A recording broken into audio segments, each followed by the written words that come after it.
Gepleýär Azatlyk radiosu. Habarlar günnälik gepleşigimizi dowam etdirýäris. Mikrofon öňünde siz bilen men Sähra. Ýewropanyň aviasiýa howpsuzlygy boýunça gullugy Türkmenistan Howa ýollary kompaniýasynyň Ýewropa Birleşiginiň çäklerine uçýan we bu birleşigiň çäklerinden ýygyna gaýtýan uçuşlaryny togtatdy. Bu barada habar 4-nji fevralda Beýik Britaniýanyň hökümet web-saýtynda çap edildi. Gov.uk web-saýtynda habarda aýdylmagyna görä, häzirki wagt Ýewropanyň aviasiýa howpsuzlygy boýunça gullugy Türkmenistan Howa ýollary kompaniýasyndan özüniň halkara howa howpsuzlygy standartlaryna gawat gelýändigini subut etmegine garaşýar. Ýöne bu standartlaryň nämeleri öz içine alýandygy häzirlikçe aýdyňlaşdyrylmaýar. Bu kararyň netijesinde Türkmenistan Howa ýollary kompaniýasynyň Beýik Britaniýa bilen Türkmenistanyň arasynda uçuşlary amala aşyrmagyna ruhsat berilmeýär diýilip, Britaniýanyň hökümet web-saýtynda aýdylýar. Habarda Türkmenistan Howa ýollary kompaniýasy bilen syýahat etmegi gözüňünde tutan ýolagçylara bu howa ýollary gullaw bilen habarlaşmak maslahat berilýär. Britaniýanyň Independent neşri Ýewropa Birleşiginiň Türkmenistanyň Howa ýollary kompaniýasyna gadaňçylyk girdmegi netijesinde müňlerçe Britaniýa ýolagçysynyň uçuşlarynyň goýup bolsun edilendigini ma'lum etdi. Neşir bu ýolagçylaryň sanynyň 5000-e barabardygyny çaklaýar. Azatlyň Telegram sosial ulgamyna sahypasyna ýazylaň. Bizi gözle bölümine Azatlyk radiosu ýazyp tapyp bilersiňiz. Biz bilen Telegram arkaly goşmak belgisi 420 724 168 983 we goşmak belgisi 420 773 797 383 telefon belgileri bilen habarlaşyň. Biz siziň şahsiýetiňiziň gizlin saklanjakdygyna kepillik etýäris.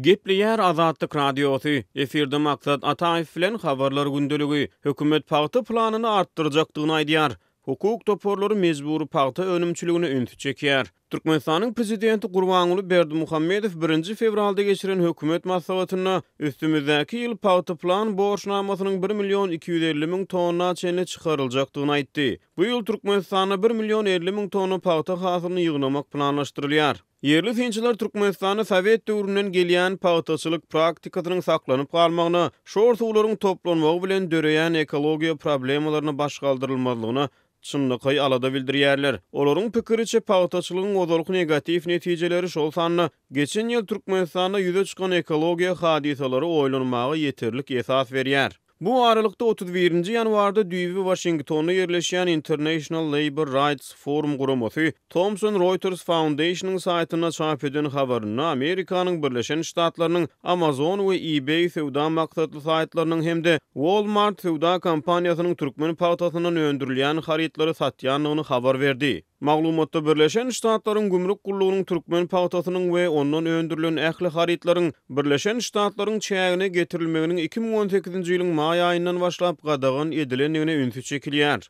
Makalada aýdylmagyna görä düýbi Virginiýada ýerleşýän Goza Towels atly bir firma 100% türkmen paýtasynyň önümlerini Birleşen Ştatlara getirip Amazon, Walmart we eBay'de satýar.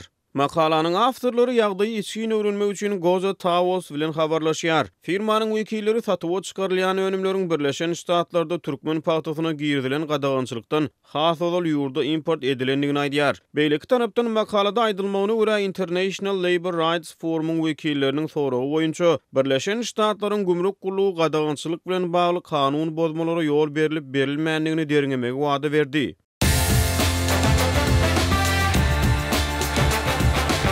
Дорогие радиослушатели, информация «Радио Азатлык» теперь доступна и на русском языке. Наш сайт на русском – rus.azatxabar.com.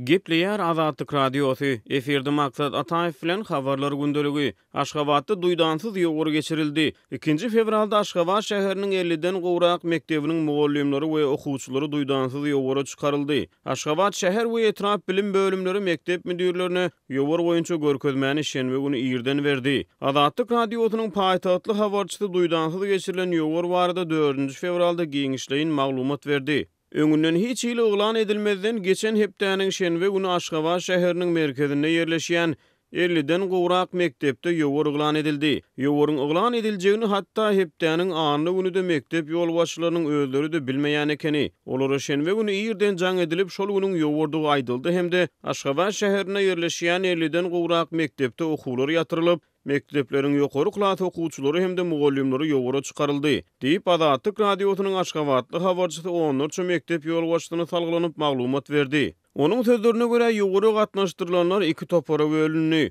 Olaryň birinji topary Aşgabat şäheriniň protokol köçeleriniň ugrundaky baglaryň düýbüni ýumşatmak, dökülen ýapraklary söpürüp aýyrmak işlerine çekildi. Şeýlede birinji topar baglaryň şahalaryndan dökülmän saralyp oturan ýapraklary ýörüýte çybyklary bilen urup, düşürüp soňundan olary süpürüp almak işleri bilen hem meşgul boldy. Galy berse de olar özlerine paýlanyp berilen seýilgäklerde güýden galan haşal otlary aýyrmak işlerinde gatnaşdy. Ýogara gatnaşanlaryň ikinji topary şenbe güni Aşgabatyň gün ortasynda ýerleşýän Arçewil, Çanlywil we Köpetdagyň etegindäki şaýolyň ugrundaky baglaryň düýbüni ýumşatmak, ýollary arasalamak işlerine çekildi. Bu çäreler Türkmenistanyň prezidenti Gurbanuly Berdimuhammedowyň ýekşenbe güni Aşgabatyň gün ortasyndaky ahal teke atçylyk toplumuna baryp görmeginden hem de Köpetdagyň eteginde velosipedli gezelenje çykmagyndan bir gün öňe gabat geldi. Türkmenistan'dan Azatlyk radiosynyň azathabar.com web saytyna Sayfon 3 proxy ulgama arkaly howpsuz ýagdaýda girip bilersiňiz. Sayfon 3 dowamly özgörýär. Şonuň üçin ony her 2 hepdeden täzeläp durmagy unutmaň.